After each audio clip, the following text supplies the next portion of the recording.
स्वागत है दोस्तों आपका आपके अपने यूट्यूब चैनल AK स्टडीज़ पर। आज हम बात करने वाले हैं कि वर्ल्ड वार 3 के बाद हमारी पृथ्वी कैसी होगी। तो चलिए इस वीडियो की शुरुआत करते हैं और जानते हैं।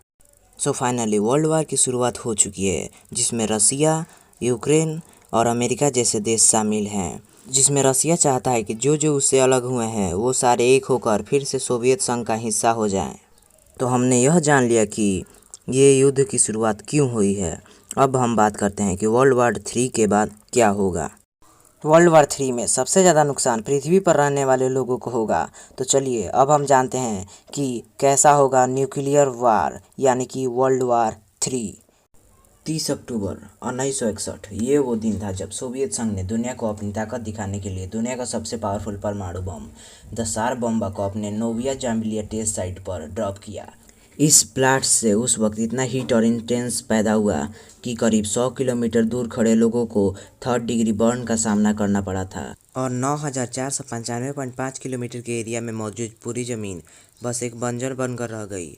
इसी से आप सोचो कि रसिया के पास आज करीब 5977 परमाणु बम्स हैं, जो कि पूरे विश्व का 47.04% है। यानी आज के समय में रसिया ने अगर न्यूक्लियर वार शुरू किया और सभी देश उस पर कूद पड़े तो उस ब्लास्ट से निकली हीट से चारों तरफ आग ही आग होगा। ब्लास्ट रेंज में मौजूद सभी लोग एक्सटेंटली वेपराइज हो जाएंगे और जो बच जाएंगे वह अपने आधे जलीय शरीर के साथ कहीं छुपने की जगह तलाशने लगेंगे।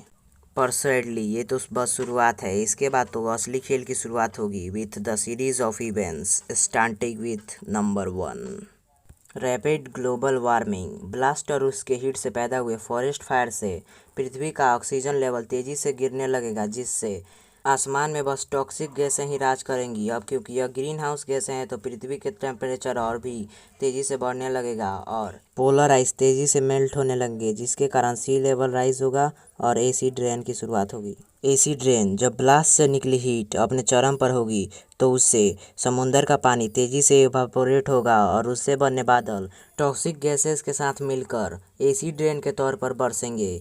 यानी ज़मीन के साथ साथ पानी भी अब सभी के जान के दुश्मन बन चुकी होगी, जिससे काफ़ी सारे एक्वेटिक एनिमल यानी कि जलीय जीव मारे जाएंगे।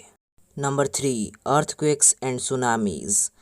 साल 1961 में जब एक सार बम को जमीन से लगभग 1300 फीट की ऊंचाई पर फोड़ा गया था, तब भी उसे रिक्टर स्केल पर 5 से 5.25 मैग्नीट्यूड का भूकंप आया था, जिसने पृथ्वी के 3 चक्कर लगाए थे। यानी अगर हजारों के तादाद में न्यूक्लियर बम फोड़े गए तो उससे पैदा हुए भूकंप से पृथ्वी फटने लगेगी और समुद्र में भी ऊंची ऊंची लहरें उठने लगेगी और देखते ही देखते ऑलमोस्ट पूरी प्लेनेट समुद्र के नीचे समा जाएगी, बिकॉज बर्फ भी तो पिघली थी।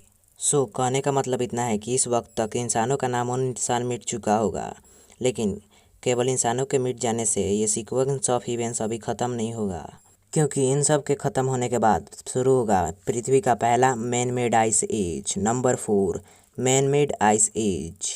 जब सभी ज़मीन समुंदर के नीचे समा चुकी होगी तब उससे पृथ्वी पर चारों तरफ लगी आग बुझ जाएगी, लेकिन फॉरेस्ट फायर, वोल्केनिक इरप्शन और न्यूक्लियर ब्लास्ट से एटमॉस्फेयर में बचे डस्ट और ऐश के पार्टिकल्स को पृथ्वी पर सेटल होने में लगभग 1 साल का समय लगेगा, जिसके कारण 1 साल पृथ्वी पर सूर्य का प्रकाश नहीं पहुंचेगा और हर तरफ अंधेरा होगा।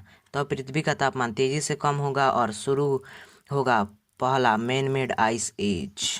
इसके बाद सिर्फ कुछ लकी जीव ही होंगे जो मरे हुए जानवरों का मांस खाकर इस डिजास्टर को झेल पाएंगे।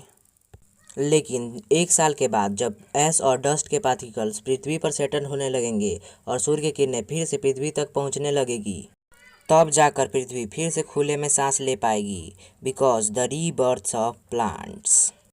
Number 5 rebirth of plants. साल भर आसमान ढका होने की वजह से बड़े पेड़ पौधों का आइस एज में बचने का तो चांस ही नहीं होगा, लेकिन वो क्या है ना, कितने भी मास एक्सटिंक्शन हो जीवन अपना रास्ता खोज ही लेता है और यहीं इस बार भी होगा।